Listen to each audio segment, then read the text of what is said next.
I am so grateful to bring over to the show Mr. James.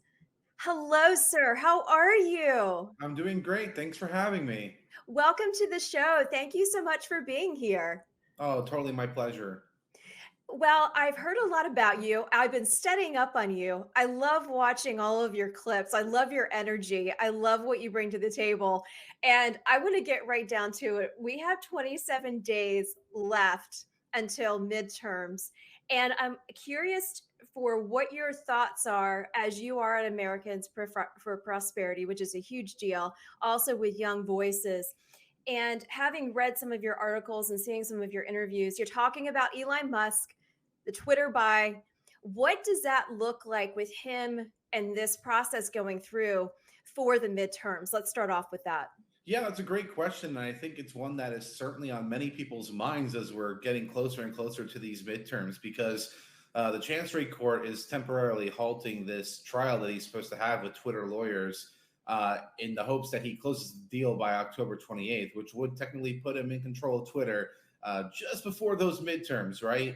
So everybody's worried, at least on the left side of the aisle, with respect to what that means for content moderation. And I think that that's a little overblown. I don't really think that Elon Musk is going to be able to radically change Twitter in such a way that's going to have a massive impact on the midterms. It's way too early to go and actually put out those kinds of projections for what a Musk Twitter will look like.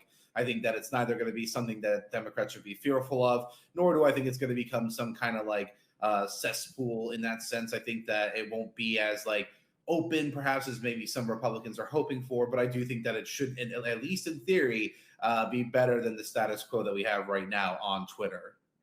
Yeah, and thank you for saying that because as I use this show on a talk radio live stream, and then I also use it on social platforms, and I'm noticing more and more just how clunky Facebook has become.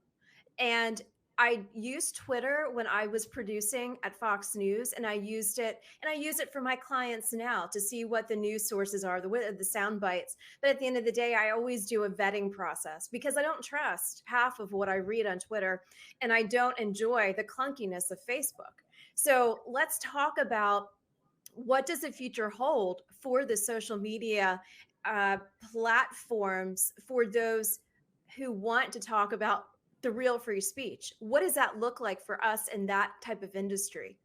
Yeah, it's a very fair question as to what it looks like. Right now, there are obviously a lot of alternative platforms that have been offered up. Most notably, Truth Social was started up by the former president, which is, certainly experienced a surge in the number of people that are participating on that platform. I think that the bigger problem that many of these alternatives face is that actually it's very similar to one of the key problems that Twitter has that nobody seems to recognize. It's that it is a little echo chambery because you do have a lot of people that tend to hold a little bit more, common political beliefs that are exclusively dominating that narrative over there for Twitter.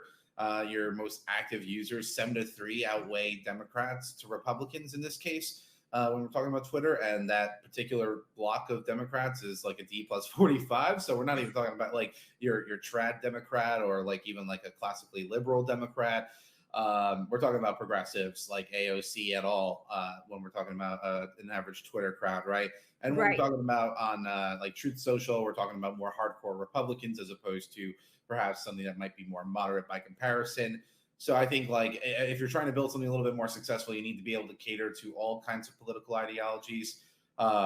If you want something that's a little bit broader speaking, or you go and you really lean into the niche that you have and you go and have smaller but more focused conversations amongst the community of people. I'm actually okay in either way because I think that one of the bigger problems that we've had when you do have something like a Twitter, when you do have something like a Facebook, is that it creates an incentive for you to not actually have like a very big, deep conversation on many critical issues. Because the incentive there is to go and be inflammatory, to go and be confrontational, and to dismiss ideas because they're not necessarily aligned with yourself. And I think that that's not necessarily productive or conducive to a good Right. and healthy conversation about a critical topic that we enjoy. So I'm actually perfectly okay if we see a little bit of a fragmentation where people go into some smaller, more community style oriented groups where they can go and talk about particular topics that they care about. Well, let me ask you about something. I just want to take social media right off the table. And here's why. Yesterday was World Mental Health Day.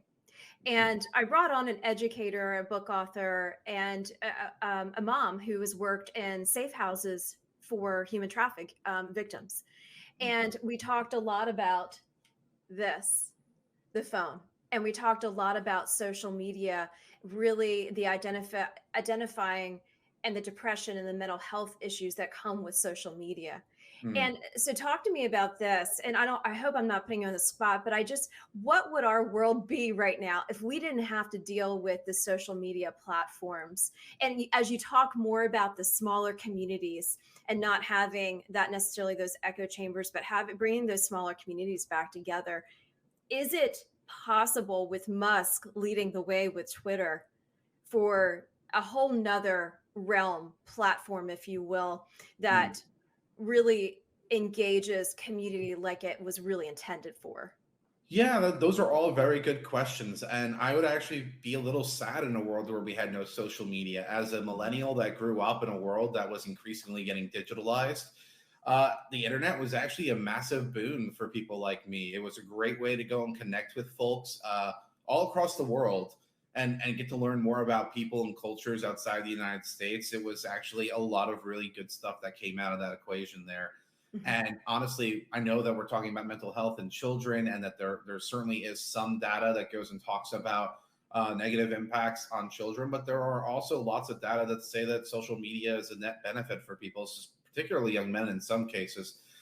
So I think that it's like most things, it's neither black nor white. There's a lot that goes on there. Uh-huh. And the reason why I'm at least a little hesitant to go and accept the mental health stuff or addiction claims that come with social media is because I lived through the last world panic that happened on this, where it was all about video games and how Yeah. they cause violence or that they're causing Right. addiction in children. Mhm. And those claims were extraordinarily overly broad, and they were not actually proven to be effective. So I think that a lot more research needs to be done in this area, more broadly speaking. Undoubtedly, we certainly want to go and tackle mental health challenges, but to go and I think try to put sole blame at the feet of social media companies would also Mhm. be very incorrect in this instance here. I think that that's not a conducive conversation to be happening. I want to help kids go and tackle the problems that they're facing in Mhm. a very collaborative and very broad kind of approach that can go and get at some of those root causes that we're seeing driving mental health issues.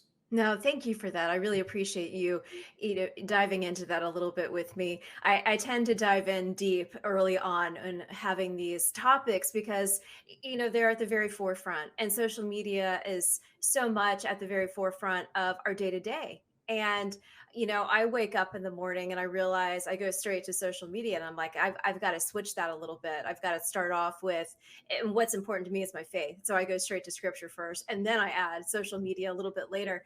But in that, let's talk a little bit more. What do you expect to see from Musk and Twitter? Do you think he really is setting the bar for others who are looking at the social media aspects? And I mentioned earlier the Facebook clunkiness. Of it's very difficult to navigate through Facebook versus going to LinkedIn. I do like LinkedIn a little bit. I prefer Mhm. LinkedIn a little bit more. So, what do you see on the horizon with Musk taking these steps? Yeah, I think again another great question when we're looking at Musk and his impact here. It's ultimately what are the decisions that he's going to be making when it comes to what Musk Twitter looks like. I know that he's expressed a interest in wanting to tackle the bot situation, though. When we're looking at bots, it's actually a good symbol of like value in the company because they think that there's enough eyes that are looking at their content to go and create the bot account to begin with. So there certainly are some positives to the bots. So I think he might be overlooking. Hmm. And then part of it, I think the other main aspect that we have to see what it looks like ultimately is that he certainly is big on trying to figure out how to make Twitter more transparent in terms of its operating procedures. Hmm.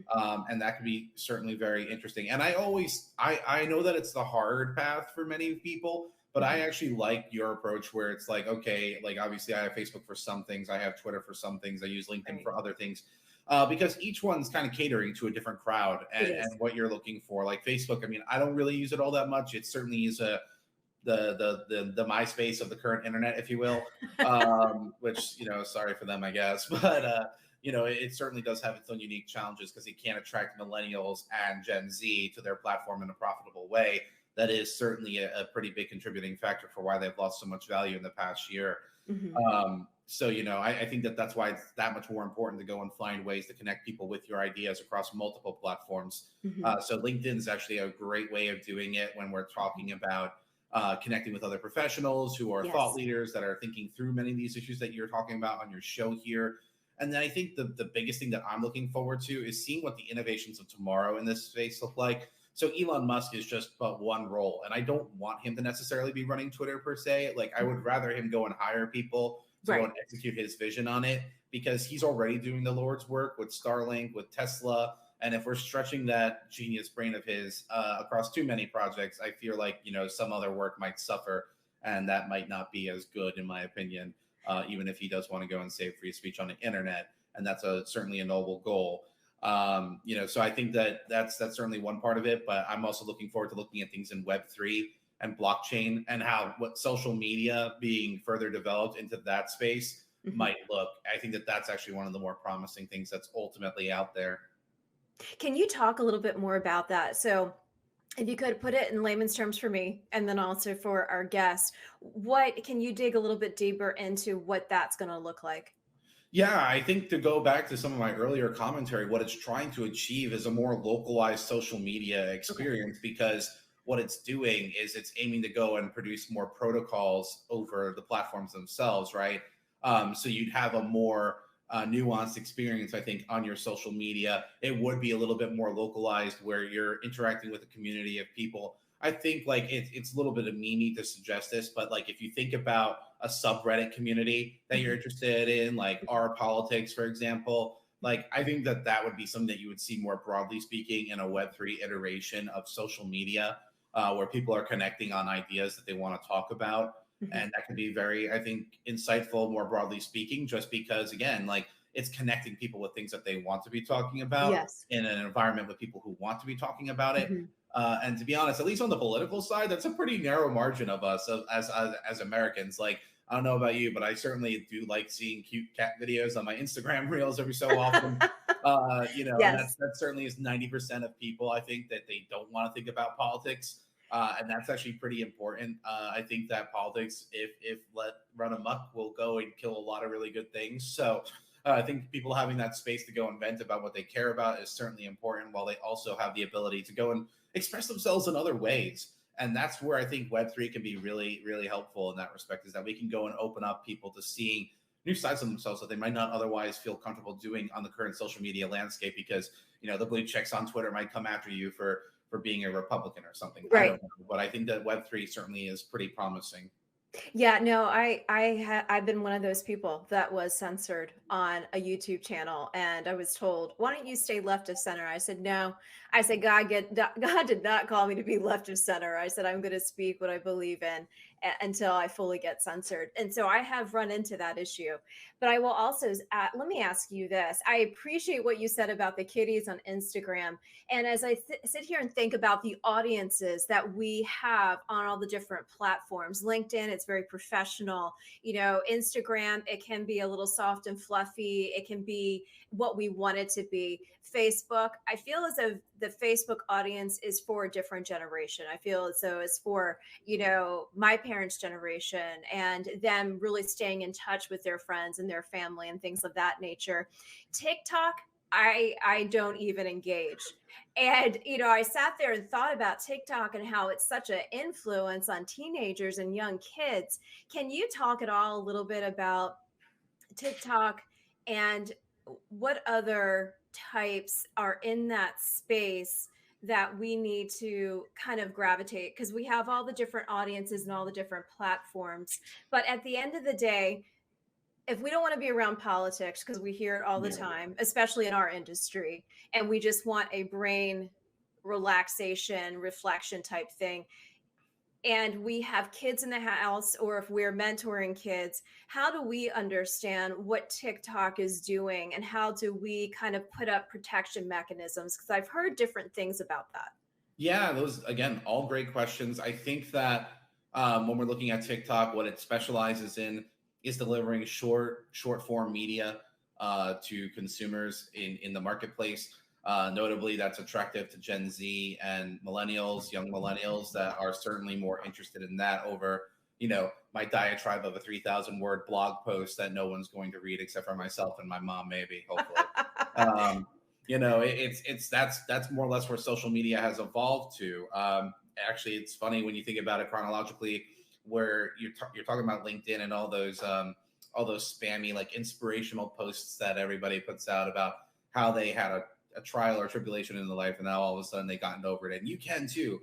And they got like 80,000 likes on LinkedIn. It's definitely amusing to see all that. But what TikTok is doing in their instance there is they're trying to do what we would call recommendation media. It's looking at, what kinds of short form content are you looking at and connecting you with that more of that kind of content, more broadly speaking, which is why a lot of young kids like it so much. It's because, if I'm looking at a bunch of kiddie TikTok reels, then I'm going to get a lot of, algorithmically speaking, they're going to target me with a lot of kiddie TikTok reels, Right. which I'm not necessarily complaining about. I don't want to see Ed Markey going and doing TikToks or something because I'm not really interested in a socialist, senator from Massachusetts and what he has to say on a short form media clip. And that's like Yes. the nice positive that TikTok gives to its users. Obviously, it has other challenges that it's faced with, being a Chinese-owned company. Yes. Yes. And I'm certainly not comfortable with that. I too do not use the TikTok because of those privacy concerns.